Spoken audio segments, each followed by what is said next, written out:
আজকে সিনের রজত জয়ন্তী। সেই জন্যে আমি মাহিন রিয়াজ টিএসসিসিতে আসি। এটা রবীন্দ্রনাথ ঠাকুরের ভাস্কর্য, এটা কাজী নজরুল ইসলামের ভাস্কর্য। এগুলো দেখে আমরা টিএসসিতে ঢুকি, আর টিএসসিতে ঢুকে আমরা অনুষ্ঠান দেখতে থাকি।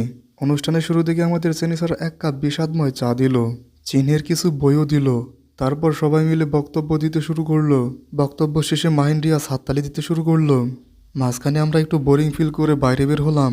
রিয়াজ ছবি তোলার জন্য যখন দাঁড়ালো তখন দেখলাম ওর প্যান্টের চেন খোলা। এরপর রিয়াজ প্যান্টের চেন লাগিয়ে ছবি তোলা শুরু করলো। টিএসসিসির পাশে ছিল অনেকগুলো পিঠে বাড়ির দোকান। এরপর আমরা জামায়াতর পিঠা করে ঢুকলাম যেন আমাদেরকে জামায়াতর করে পিঠা খাওয়ায়।